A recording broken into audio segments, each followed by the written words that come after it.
Assalamualaikum warahmatullahi wabarakatuh. Jumpa lagi dengan saya di Inspirasi Fari. Siswa Inspirasi, kali ini kita akan belajar tentang menelaah struktur teks cerita fantasi. Materi ini ada pada kelas 7 semester 1. Untuk itu, kalian dengarkan penjelasan berikut ini dengan baik, dan apabila ada beberapa yang harus dicatat, silakan dicatat. Oke, kita mulai. Oh iya, sebelum dimulai, bantu channel ini berkembang dengan cara klik tombol subscribe-nya. Sudah? Oke, terima kasih. Marilah kita mulai pembelajaran pada hari ini. Siswa Inspirasi, pada pembelajaran tentang struktur teks cerita fantasi ini yang ada di kelas 7 semester 2, kita akan belajar pada kompetensi dasar 3.3, yaitu menelaah struktur dan kebahasaan teks cerita fantasi yang dibaca dan didengar. Adapun indikator atau tanda-tanda yang harus kalian kuasai pada pembelajaran kali ini adalah: 1. Kalian diharapkan mampu menjelaskan struktur teks cerita fantasi. Dan kedua, kalian diharapkan mampu menganalisis struktur teks cerita fantasi. Baiklah, tanpa harus membuang waktu, kita mulai pembahasan kali ini, yaitu struktur teks cerita fantasi. Struktur teks cerita fantasi paling tidak kita mengetahui ada 3 bagian, yaitu orientasi. Orientasi pada umumnya berada di awal cerita. Isinya adalah memperkenalkan tokoh yang menjadi sentral cerita atau pusat cerita. Kemudian tokoh itu biasanya memiliki suatu watak. Jadi memperkenalkan tokoh cerita dengan wataknya. Di samping itu, pada bagian orientasi pula akan dimunculkan setting awal. Dengan kata lain, pada bagian orientasi biasanya akan memunculkan seorang tokoh atau beberapa tokoh yang sedang melakukan aktivitas di suatu setting tertentu atau di suatu latar tertentu. Itulah orientasi. Selanjutnya, bagian kedua itu komplikasi. Bagian komplikasi adalah menjelaskan atau menggambarkan permasalahan-permasalahan yang terjadi. Dari permasalahan awal, yaitu mulai munculnya konflik, kemudian terjadi pemanasan atau perumitan dengan dimunculkannya konflik-konflik yang lain yang akan semakin memperumit atau memperparah kondisi permasalahan sampai pada puncak masalah. Yang disebut puncak masalah biasa disebut pula dengan klimaks. Bagian ketiga adalah resolusi. Namanya saja resolusi. Ini akan menggambarkan tentang jalan keluar yang diambil oleh tokoh untuk menyelesaikan permasalahan-permasalahan yang terjadi pada komplikasi. Di resolusi inilah akhir ceritanya akan tergambar, apakah resolusi yang diambil oleh tokoh itu menggunakan akhir bahagia atau dikenal dengan happy ending, atau menggunakan akhir sedih atau sad ending. Ya, inilah ketiga struktur teks cerita fantasi. Setelah kita belajar tentang struktur fantasi, kita masuk pada pola pengembangan cerita. Ada banyak pola pengembangan cerita. Paling tidak, pada pembahasan kali ini saya akan membahas tentang 6 pola pengembangan cerita. Ada pola pengembangan cerita belajar dari deskripsi latar. Apa itu deskripsi latar? Deskripsi latar berarti sebuah cerita dikembangkan dengan menggambarkan latar cerita. Contohnya, 3 rumah bergaya kerucut menyambut mataku. Ketika aku memandanginya satu persatu, ternyata rumah itu memiliki model yang sama. Hanya satu hal yang membedakan ketiga rumah itu, warna pintunya. Setiap pintu mengikuti gradasi warna seperti yang kulihat di custom color laptopku. Ya, di sini tampak sekali bahwa cerita dikembangkan dengan menggambarkan rumah sebagai latar. Jadi mendeskripsikan rumah yang menjadi latar cerita. Yang dideskripsikan bisa rumah atau latar cerita berupa tempat, bisa pula waktu ataupun suasana, tergantung dari pengarang itu sendiri. Masuk ke pola pengenalan yang kedua, yaitu pengenalan tokoh. Pada pengenalan tokoh berarti cerita menggambarkan atau berisi tentang bagaimana tokoh itu. Contohnya, alien itu berhidung mancung. Dengan hidungnya yang menjulang, ia mengendus sekelilingnya. Sepertinya ia bingung dan mencoba mengenali tempatnya yang baru. Matanya yang sebesar biji kemiri berkedip-kedip memamerkan matanya yang kehijauan. Aku tahu dia bukan manusia sepertiku, tapi ia datang bukan untuk mengganggu. Di sini tampak sekali bahwa pengarang ingin menggambarkan alien, memperkenalkan pada pembaca dengan menggambarkan sosok alien seperti apa. Jadi masuk pada pola pengembangan pengenalan tokoh. Selanjutnya yaitu pengenalan konflik. Hampir sama dengan pengenalan tokoh.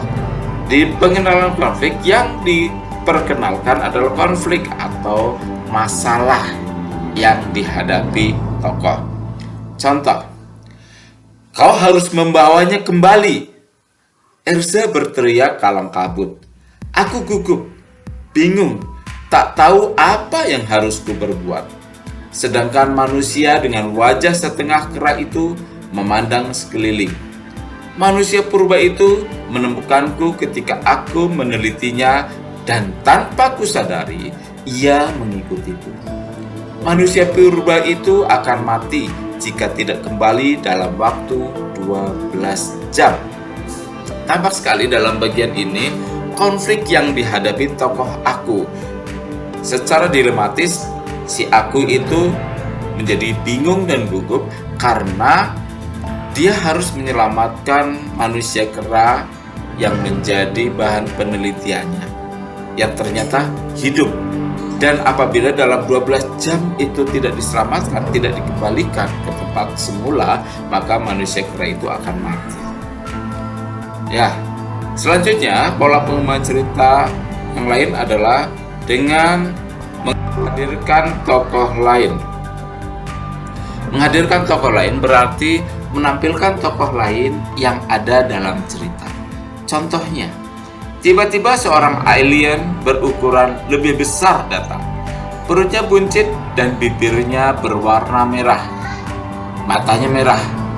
Alien berhidung besar itu tiba-tiba mengeluarkan cahaya merah dari tangannya yang membuat alien kecil kepanasan.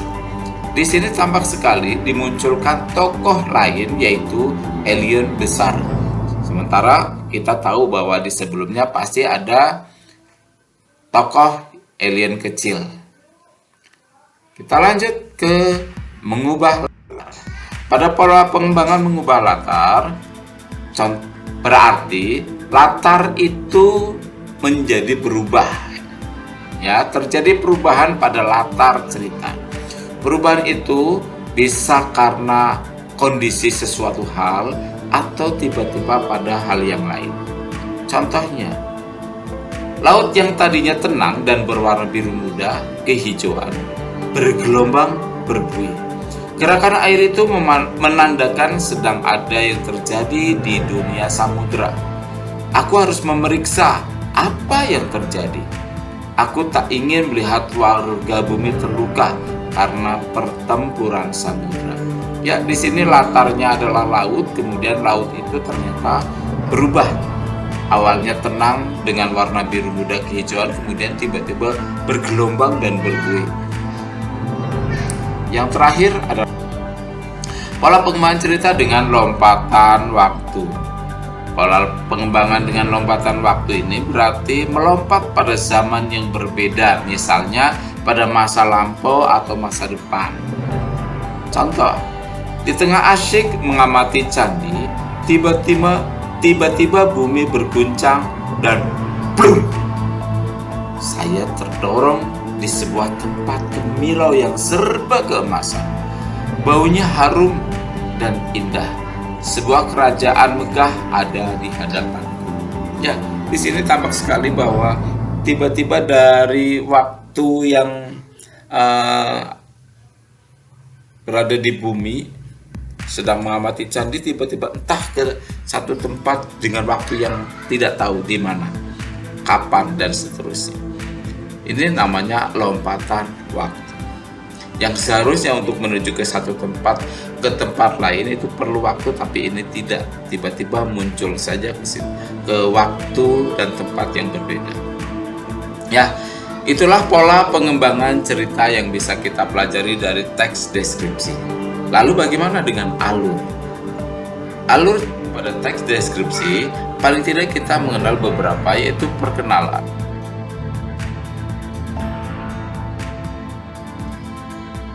Tentang pengenalan. Di bagian pengenalan berarti akan dimunculkannya tokoh cerita dengan aktivitasnya dan ada di suatu setting atau latar tertentu. Bagian pengenalan pada struktur alur disebut dengan bagian orientasi.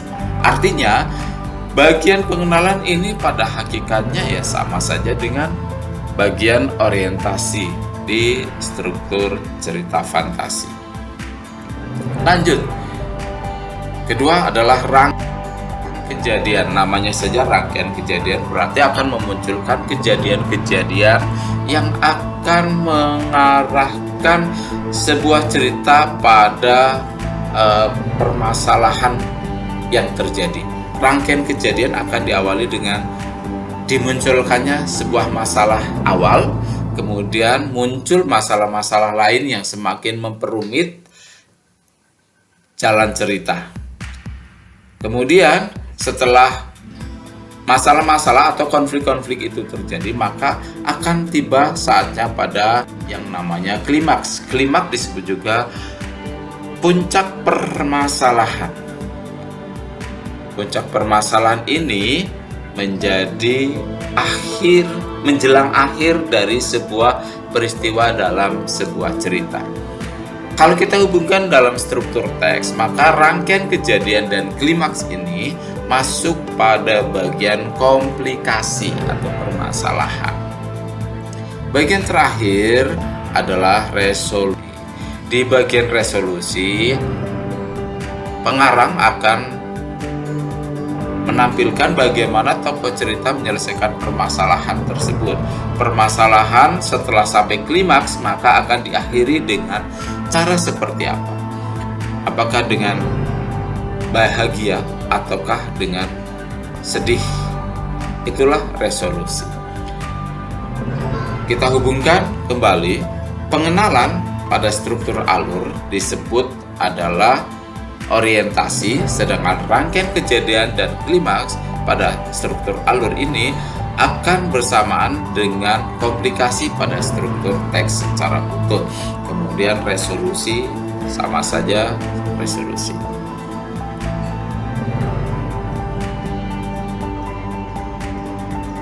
Demikianlah penjelasan kita tentang menelaah struktur teks cerita fantasi. Mudah-mudahan bisa dipahami dan bermanfaat untuk kalian. Jangan lupa, pertemuan besok kita akan membahas tentang menelaah kaidah-kaidah kebahasaan pada teks cerita fantasi sebagai lanjutan video ini. Semoga sukses untuk semua. Assalamualaikum warahmatullahi wabarakatuh.